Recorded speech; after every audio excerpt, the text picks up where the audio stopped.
This is the deal. You didn't hire the wrong rep. You designed the wrong sales role. I want to start with a conversation I've had more times than I can count. A founder says, the sales team isn't working. They've hired someone, they're paying commission, they're generating leads. But when I ask one question, what is the role designed to produce? There's typically a huge pause because most founders don't hire the wrong salesperson. They hired for the wrong role. And today I want to talk about why sales breaks down when roles are vague and how to design the right one for the stage your business is actually in. Independence isn't just about where you go. It's about how well you live when you get there. That's why I am genuinely excited about Indie Stove, because it completely changes what outdoor and off-grid cooking looks like. Indie Stove is an ultra-portable, collapsible stove that fits basically anywhere, but performs like a real kitchen tool. It heats up in minutes, holds up in wind, rain, and rugged terrain, and works with multiple fuel sources, propane, butane, or wood pellets. So you're never limited by where you are and what's available. But here's where it gets fun. This isn't just about boiling water. With Indie Stove's modular accessories, you can actually cook.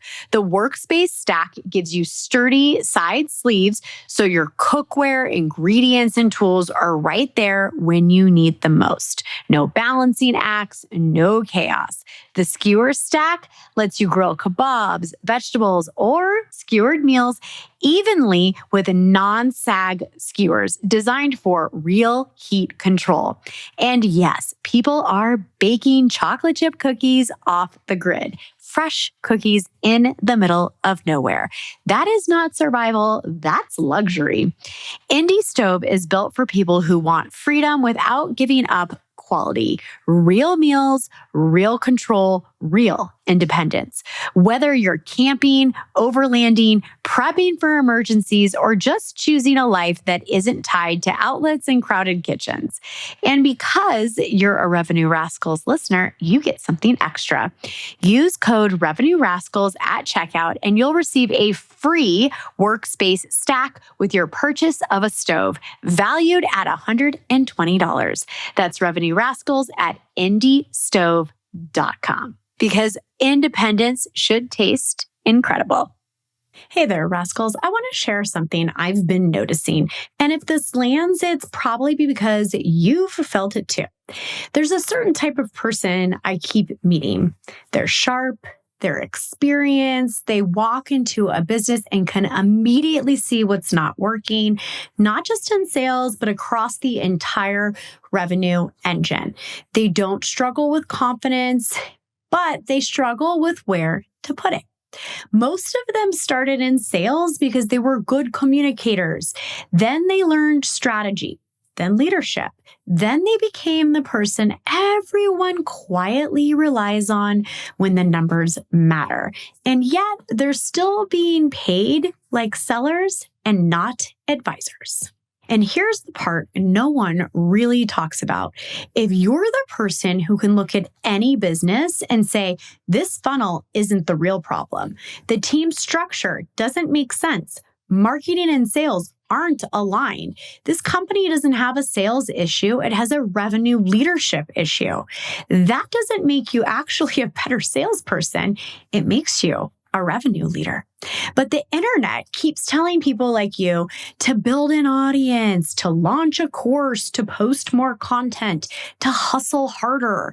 And that advice isn't wrong. It's just not meant for you. Because while everyone else is fighting for attention online, there's another lane, a very quiet one that I've been living in for a real long time, where companies are actively looking for someone who can own the entire revenue picture. Not to sell harder, not to do more, but to decide better, to build better. Most people never discover the path intentionally. They stumble into it after years of being underutilized, or they burn out in consulting or sales roles that cap their influence and their income. And the wild part, if you're listening to this and feeling that subtle pull, the sense that there has to be a higher leverage way to do what you do, to be compensated the way that you should, to create the life and that you want with autonomy, you're probably not behind. You're just early. Over the next few weeks, I'm going to talk more about this role, not to hype it up, not to glamorize it, but, well, to name it, because once you see it, you can't unsee it. And if you've ever felt like you're playing a smaller game than you're capable of, perhaps you're stuck in the seller stage, you haven't had the opportunity to move up the leadership ladder, or perhaps you're an advisor right now or a consultant or a coach and you don't know what the next thing is for you, stay close. You're not going to want to miss this. It's time for Rascal Ramp, unfiltered truth, straight talk, no fluff. So here's my hot take. Sales doesn't fail because people are lazy. Typically, it fails because founders hired without clarity.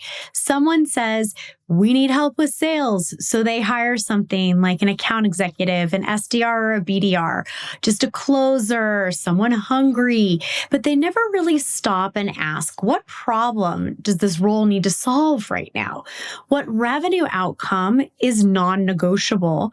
What level of ownership, this is a big one, is required? So the rep guesses, the founder micromanages, or honestly gives too much space, and the business gets stuck. This isn't a talent problem. It's a design problem. If your business needs someone who can generate pipeline, run strong sales conversations, close deals without constant direction, then what you need is not just your average salesperson. What you need is what I like to call a founding hybrid account executive. And that role must be designed intentionally and not emotionally. So first of all, as I'm continuing on my rant here, it's really important for you to look honestly at your business. If you currently do not generate enough leads for your business to hit your targets, and you want to solve that with a salesperson and not marketing, then you need to make sure that you're hiring a hunter and someone who knows how to generate pipeline. If you also want that same person to book their own sales calls and close them, that's what I like to refer to as a hybrid account executive because, well, frankly, you are dealing with a lot of different seller profiles here. So a BDR or an SDR is in charge of generating pipeline and booking sales calls. Then if you have a traditional AE, their job is to work with the BDR or the SDR, get the call, close the call, and then they hand off to customer success. Pretty cool, right? Now, if you have a full cycle or what I refer to as a hybrid AE, they're generating pipeline, booking sales calls, and closing. It is an enormous amount of work. It takes a lot of years to get super good at this. You typically need a really good pipeline or a fantastic strategy that helps them fill the pipeline. This is the hardest role to be successful in. So you have to make sure that this is truly what your business needs. It's what you need, that you can give motivating compensation for someone to essentially own all of revenue generation for your business. This is the most desired role at the end of the day because what happens is that founders are ready to go do founder stuff. That's not just generating revenue. And in order to do that, you have to be able to offboard a lot of this revenue.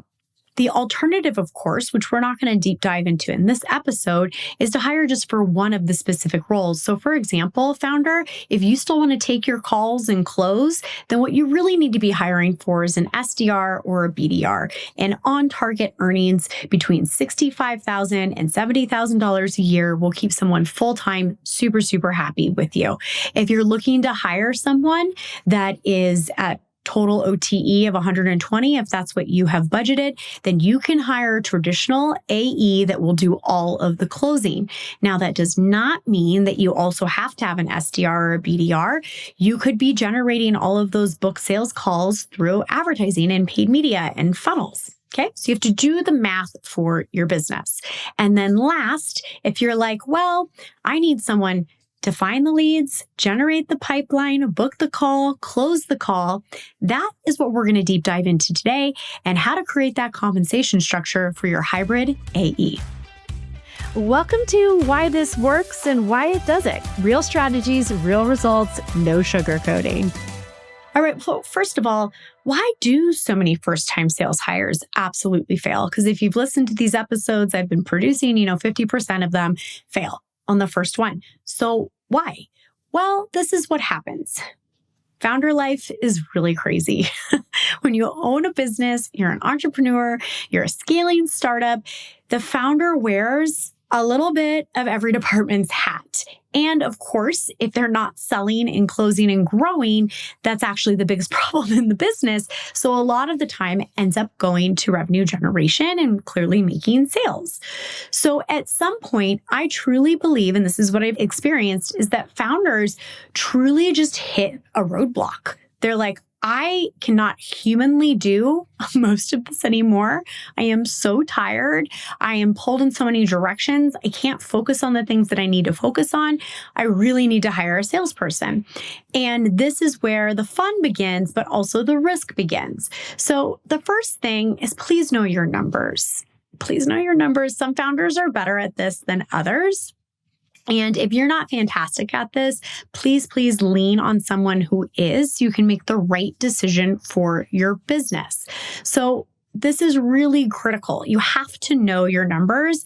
And that means what is their sales quota going to be? Is every dime of revenue going to be generated by this one salesperson? Or do you have other ways that you're going to be generating sales and revenue for your company? What is realistic? You're not going to go from 0 to $1 billion. That's not how it works. So what is a realistic growth model for you? Is there enough opportunity to support full-time pay for a high-quality hybrid founding AE? You also may be expecting them to do things that they're not actually designed to do. So if you're going to hire someone that is worth the money that you're willing to pay them, okay, that is a very, very senior role. And if somebody comes too cheap to you for what it is that you want, I can absolutely guarantee you're going to be the part that fails, that you're going to be on the 50% that fails, because you absolutely cannot take somebody who is not an expert at this, make them an expert in your spare time because you're not a sales trainer. Hate to break it to you. Or do you even have time to do that and then get them to that senior level? So that is just an impossible feat, and you're setting yourself up for disaster. So instead of trying to pay the least amount possible, that is actually going to cause you so much pain and suffering. So instead of doing that, let's accomplish the goal on the budget that you have. So if you listen to this episode and you go back and you're like, I cannot pencil to pay someone like that, that's okay. So let's start with something else. Start with getting somebody just to book the sales calls for you, which is literally 60% of the work in sales anyway. So start there when $65,000 a year is going to make somebody really, really happy to do that role for you. There's also, some agency options out there that, run between $2,500 and $3,500 a month to be booking sales calls for you. So there's lots of options here, but please don't go hire someone that's not qualified just because you don't want to pay them what the role should pay them. Problem solve for what you can afford and take a step from there. It's really, really important. The other thing is, when you are ready to take this step, you cannot underpay a high-performing salesperson. They are hard to find, they are always in demand, and they will leave when they feel like their value is not being appreciated. And this causes sometimes a lot of friction between founder and seller, and I don't want that for you. So just be open-eyed and ready to know what step that you can take. Play with the numbers and figure it out. The other thing here is that it's really important. This goes back to the experience of that rep. They're not going to confuse busy with being effective. And this is a really important piece of the puzzle, because busy does not mean effective. period. So when you look at what they do in a day, look at the outcomes, not necessarily the activity. And this is really hard for some founders because for the longest time ever, everyone thought busy equaled effective. And it absolutely does not. What it does do is it makes someone feel like they're being micromanaged. It makes them feel very inferior. It makes them feel entry level. And that's not going to keep a top performer performing for you at all. They're going to be searching for a job, and you do not want that. The next thing is when you're creating the JD, you absolutely cannot make this vague. Be super, super clear, super specific, because reps don't know how to win unless the role is specific. And what will happen is founders will hover, they'll change the carrot, they'll change the goalpost, and the sales system just feels super chaotic. And that is a horrendous way to grow a business with somebody helping you with sales. And professional salespeople will not tolerate it and they will move on. And one thing I like to say is that you want a high maintenance in like the best way possible professional seller. Now, high maintenance doesn't mean like, I need this, I won't get my hands dirty, blah, blah, blah. But you want someone who's ready to walk into your business and get to business.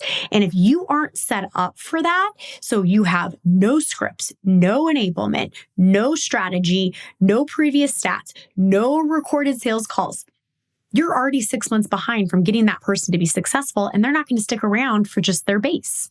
You have to be prepared with all of the selling assets before you take this leap. So why does this work? It works when you do the role design first. It might seem obvious, but it's really not, because I've seen this mistake happen so many times, typically out of desperation and exhaustion and burnout. So let's not do that. First of all, what I want to talk about is that the comp plan I'm going to design today was for a very specific request and business. What is mission critical is that you don't take what I'm going to say right now and think it's copy and paste to apply to your business. The examples I'm going to give is so that you can start to critically think about your profit margins, how much somebody can sell, how much you can fulfill, and all of the other elements that make it exciting to hire that founding AE, provide the framework and environment they need to be super successful, and watch your business skyrocket. So first of all, you have to start with a quota. That's like a really important thing. The reason why you need to start with a quota, once you've determined you are hiring a founding AE and no other role, the quota is absolutely mission critical, because that's how that founding AE is going to decide if they want to work with you or not and how much comp they can make. Okay. Now, when you're creating a quota, it's really important that it hovers between realistic and stretch. If it is way too far stretched, then you're going to have someone who's really frustrated making a very basic base, not by a huge enterprise company, because they can't close deals, because they based what they thought they were going to make off of a quota, and the quota ended up being completely unrealistic.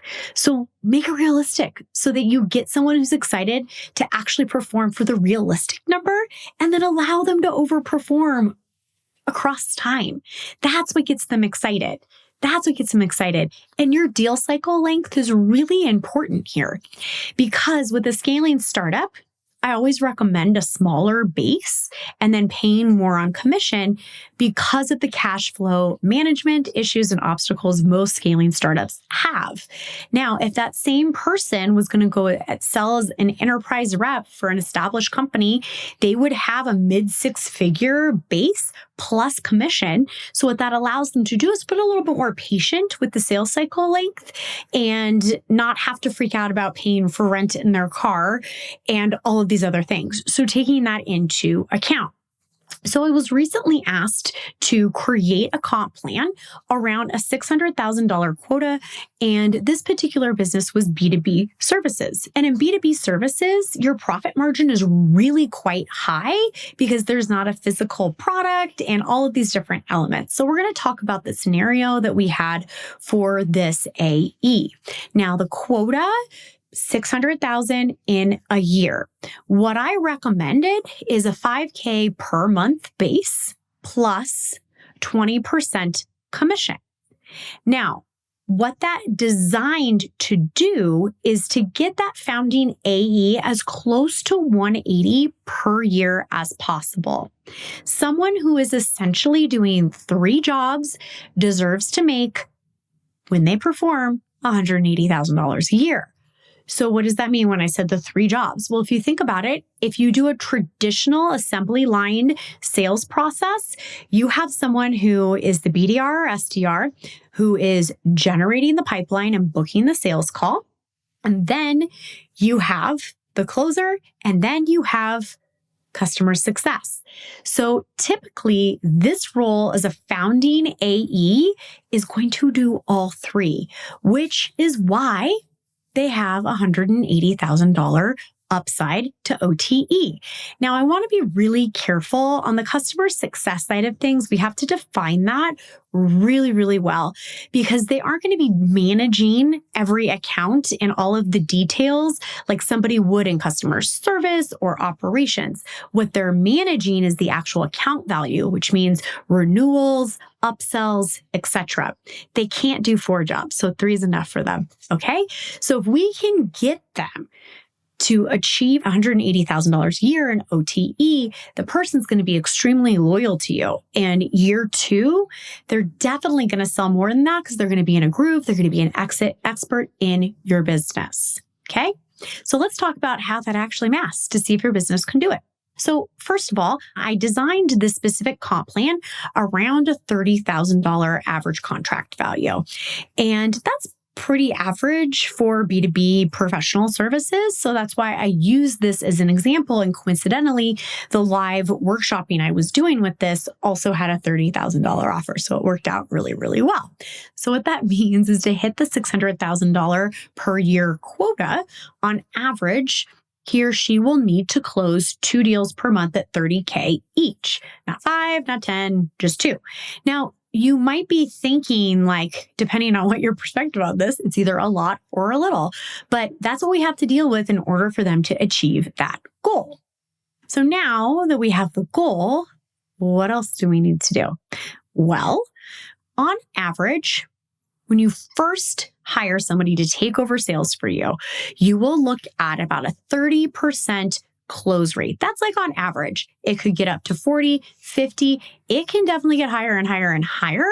However, you have to be happy with 30% close rate because that is the average number that occurs in that first 12 months of when the founder exits sales and the salesperson is taking over. Now, you may be able to manipulate that to be a little higher if you do a shadow model for the first 90 days. And I like shadow models. What that means is that with your founding AE, when they book that sales call, the founder stays on the call for the first 90 days and they tag team all of the calls so that the AE is learning from the founder, like specific style and certain nuances. Because although the founder was prepared because he listened to this episode, nothing replaces that live coaching in that environment. And you still get so much of your time back as a founder because you're just showing up for 30, 45-minute calls to support your seller, and your seller is doing everything else, proposals, pipeline management, everything. Super, super important. So if you assume the 30% close rate, that's 7 sales calls per month. Now you might be thinking, gosh, Michelle, that's not very many. Well, it's not. But for the first 90 days, let's make this assumption because it takes a while to get this engine moving. If you already have the engine moving, like I had said before, and you're just looking for people to take your sales calls, clearly they can take 3 to 5 a day. And that's totally fine. But that's not the scenario we're talking about right now because we're selling $30,000 contracts, which is not inexpensive. And you're asking for someone to come in, create the pipeline, book the calls, and close it. For the first 90 days, I want you to assume this is the number. Okay. So what that means is that you need 35 qualified leads per month coming into the business, which will also be the responsibility of that founding AE unless there is a marketing funnel that's working really well. Now, you don't have to have a marketing funnel that's booking the sales calls for you, but I think it's a major miss. Actually, I'm going to go back and say, I know it's a major miss if the business isn't generating something. So that could be you have a newsletter or a podcast or social media content. You're running a little bit of ads, like something for this person to get going with. Because listen, you might be able to double everything I've just said in the first 90 days if you have that going. And I find it really difficult to get the engine started like that. So if you can do that before you commit to this, it'll be huge. Now, this particular role that I'm designing right now, it's not volume. Although it's for a scaling startup, I want you to think about it as almost like an enterprise seller at this point. They don't have a large volume of first-time calls. And to be clear, the 7 sales calls per month is the 7 new sales calls per month. So that does not include follow-up calls or anything else that is required to actually get the deal and to close it.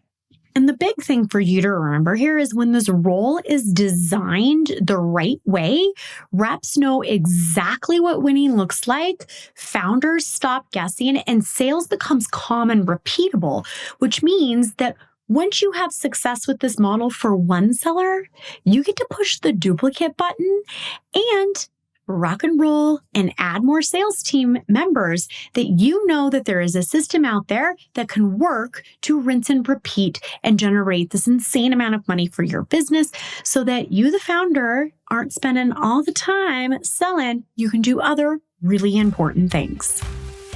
You're in the coaching corner where we stop talking and start taking action. All right, so our first question here is, how do I know if my business is ready for a hybrid AE? Well, we talked about it a little bit in the beginning of the episode, but I'm going to repeat it because it is so mission critical. And like I said, 50% of these first-time hires fail. And that means I have a lot more educating to do on Revenue Rascals, so that stops happening. So first of all, you have to be able to clearly state a monthly revenue target and quota for a founding AE. You have to know your numbers. Also, your offer has to be proven and scalable. This cannot be in an experiment stage or you're making huge shifts or whatever it is. It needs to be the most solid offer that is super easy to communicate, that has tons of value and can be sold by somebody else. Really, really mission critical. This is a huge part of what I think founders, once again, I'm going to go back and say, I know founders skip. Founders, just because it's easy for you to sell does not mean it's easy for someone else to sell.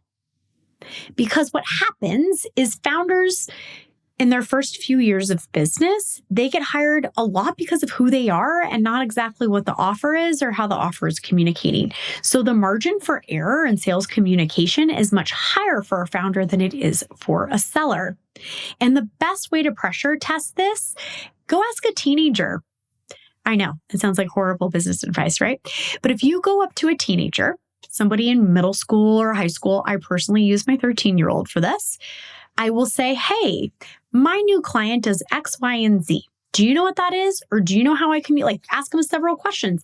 And if that 13-year-old doesn't understand it, it's not good messaging. It's not a good offer. It's not a good product. If it is so complicated that we can't have a conversation about it unless it's something super unique out there for some niche of scientists that are only ever going to know what you're talking about, then it's a fail. And it's going to fail when someone else tries to sell it. So the lesson here is the offer has to be repeatable and scalable, meaning you could have as many people as you want, jump in tomorrow if that seller succeeds, okay? That's a really important part of it. And you also have to know your numbers. Can your business afford this? Is this the best step for you? If it's not, that's okay. Not every business needs a founding AE. So let's brainstorm on different initiatives that require less seller energy.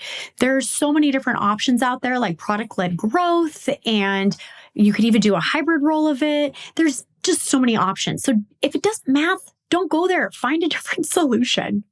All right, Rascals, let me ask you this. How much money have you wasted replacing shoes, sneakers, or even bags that could have lasted way longer if only you'd been taken better care of them? I know for me, running from meetings to kids' activities, life gets messy fast. And that's why I always have Jason Mark Quick Wipes on hand. Jason Mark is trusted care to help you get the most out of what you wear. They're not just about cleaning. They're about protecting what you love while protecting the planet. Their wipes are now 100% plant-based and plastic-free, made from renewable lyocell fibers. They're individually wrapped so you can toss them in your bag, your car, or like me, your kids' backpacks. And it's not just convenience. Jason Mark is part of the worldwide B Corp movement, meeting the highest standards for social and environmental impact. They're EPA Safer Choice certified, so you know the formulas are safe for your family. And their products are USDA, bio-based, and certified biodegradable. That means no harmful junk like PFAS or VOCs. Just high-performance care that keeps your stuff looking fresh while doing right by the planet. Personally, as a busy mom and entrepreneur, Quick Wipes are my favorite. They've saved my sneakers from coffee spills, playground dust, you name it. One wipe and I'm ready to walk into my next meeting looking sharp. So here's the deal. Go to jasonmark.com and use promo code Revenue Rascals at checkout for 25% off your order. One time per customer. Again, that's jasonmark.com, code Revenue Rascals. And remember, this podcast is free thanks to sponsors like Jason Mark. I'm ungating sales strategies people pay me six figures for. So go support them, grab your Quick Wipes or your favorite product, and keep your kicks looking fresh. I really like this next question. What should I look for when hiring for this role? Comfort with ambiguity is probably the biggest one, because you're listening to Revenue Rascals, you're going to prepare as much as you possibly can to bring on this seller. I am telling you right now, there's going to be hiccups, ambiguity, and this person needs to thrive in autonomy and with lots of responsibility. So this is a really, really big one. So make sure you pressure test this when you're in the hiring process. Next is strong decision-making, not script dependency. You will really be able to tell how much this person can independently think during the interview process is really, really important. Make sure in the interview process you are doing some role playing, some mock sales situations. Do give them your script and see how they edit it themselves or perform it themselves. That will really tell you a lot about their selling style. The next thing, because remember, this is a pipeline generator, they have to have a proven track record and a system and an ability to, of course, create these self-sourced conversations. Like I said, please help them with some marketing. It'll make it 10 times easier for everyone, and it's worth every single penny. The next thing is you really want to hire someone with calm confidence, not a bunch of hype. This person needs to be your rock in your business. If they're going to own revenue, they have to be someone that you trust, that you like being around, that you're confident in. And I personally believe that if they can have a calming effect in your business and not creating more chaos, they are a great hire. And a couple of red flags here is candidates that are constantly obsessed with asking you for lead volume and what the business is doing. So what happens is a lot of times people are really great at closing, but they want to get paid like a founding AE, or they want the title, which they know means generating pipeline. Well, that's the problem, because if they have not done it in the past, will they be in for a big surprise when they're asked to do it? So they absolutely need to know how to do it, and they've already done it. I would specifically ask what their framework and their strategy is during the interview process. Now, of course, do not ask them to reveal anything that is like proprietary, or ask them to do too much work during an interview so it feels like, a consulting session and not an interview. There is a fine line there, but that is a red flag. Question number 3, this is also a good one. How do I support this role without micromanaging it? You will naturally want to micromanage it. It's revenue. It's sales. It's really hard to let go of this, founders. It's really, really hard. So these are some of my tips for this. You absolutely need to have a stand-up every single morning for the first 60 to 90 days. And in that stand-up, you need to use my RAV engine model. Go back and watch that episode because I deep dive into what that looks like. It is really, really important. And I also want you to focus on just a few KPIs and not this matrix of daily activity, because that will drive everybody crazy. You need to minimize the admin here and only focus on what truly, truly matters for your business. And I would go back to the simple stats in this episode. Leads generated, sales calls booked, deals closed. Focus there.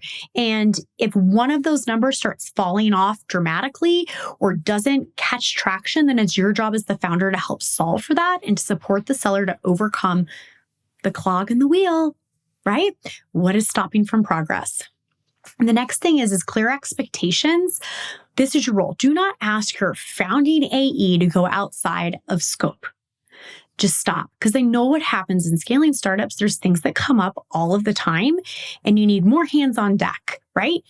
Well, that's cool, but don't do it with this role, okay? This role is so closely tied to cash flow that you cannot distract them from their main objective of selling. The biggest thing to remember is that if you have to micromanage, it's either a you problem that you need to address and get coached on, or you've hired the wrong person, which is making you feel like you have to micromanage. I always say the micromanagers, for the most part, if it's not part of your natural personality and you find yourself micromanaging, it's because you've hired the wrong person for the wrong role and you need to make adjustments. 90 days is more than enough to determine if this seller is going to be successful for you. And please don't wait too long to make changes. Let's bring it home. Rascal wrap-up time. Key takeaways and a resource to keep you winning. So here's the bottom line.